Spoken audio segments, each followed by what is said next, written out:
दंडवत प्रणाम. दंडवत प्रणाम. आज 18/1/2026 रोजी आम्ही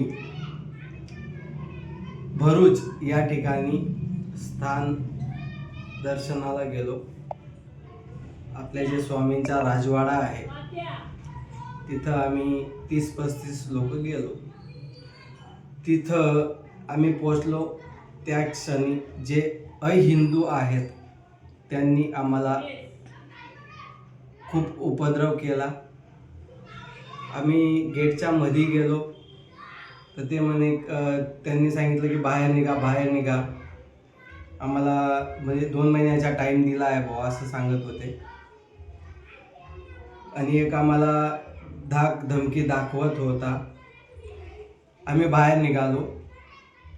त्यानंतर आम्ही जे आपले बाबा आहेत परमपूजनीय परम महंत श्री सुदर्शन नागराज बाबा यांना फोन केला. बाबाजी हे लोक आम्हाला त्रास देत आहे.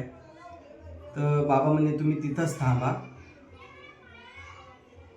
तुम्ही तिथून कुठंही जाऊ नका, तिथंच थांबा. बाबांनी फोन लावला. तिथले जे सगळे कार्यकर्ता आहेत जे आपल्याकडून सगळे प्रशासन जे आहे त्यांना फोन केला आणि त्यांना सांगितलं की आमचे लोक तिथे आलेले आहेत जन्मस्थानावर. तर ते लोक अहिंदू जे आहेत ते आमच्या लोकांना त्रास देत आहेत. 5 मिनिटात तिथं आपले सगळे लोक आले. काही पोलीस वर्गही आला. त्यानंतर आम्ही मध्ये गेलो.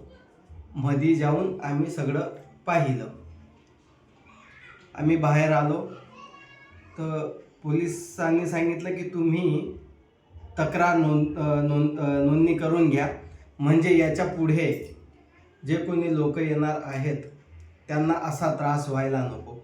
कारण की जे 2-3 लोक तिथं होते, आम्ही मध्ये गेलो तेव्हा लगेच त्यांनी सांगितलं की निघा निघा, इथून निघा, इथं येण्यास परवानगी नाही, तुम्ही इथं येऊ शकत नाही.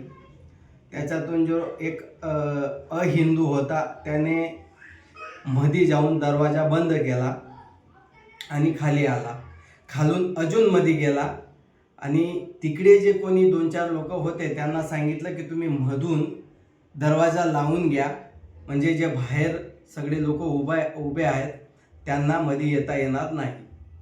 आणि जो एक बाहेर होता त्याने आम्हाला सगळ्यांना धाक धमकी दाखवून असं सांगितलं की तुम्ही बाहेर निघा. आप बाहर निकलो, यहाँ आपको परवानगी नहीं है आने की. तर पोलीस प्रशासनामध्ये त्यानंतर जे आम्ही राजवाड्याचे मध्ये जाऊन दर्शन घेऊन सगळा राजवाडा पाहिला. त्यानंतर आम्ही पोलिसांकडे गेलो. तिथं आम्ही तक्रार नोंदणी केली.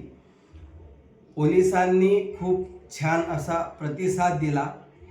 त्यांनी अर्ध्या तासात जे 3 होते त्याच्यातून 2 जे होते त्यांना पकडलं आणि त्यांना पोलीस स्टेशनमध्ये आमच्या समोर माफी मागायला लावली की आम्ही याच्या पुढे काहीही करणार नाही, कोणालाही उपद्रव करणार नाही, कोणालाही त्रास देणार नाही, असं त्यांनी मान्य केलं.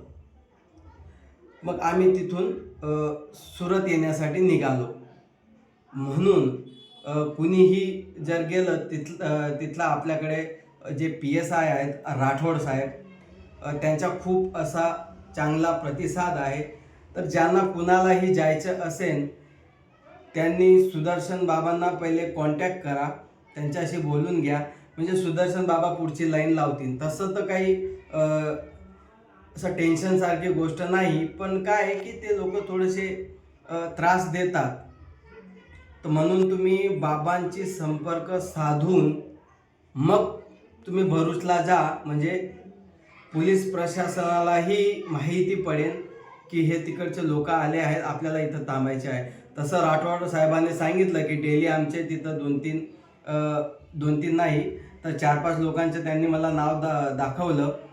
जे इन्स्पेक्टर आहेत, काही कॉन्स्टेबल आहेत, त्यांचं नाव त्यांनी मला दाखवलं.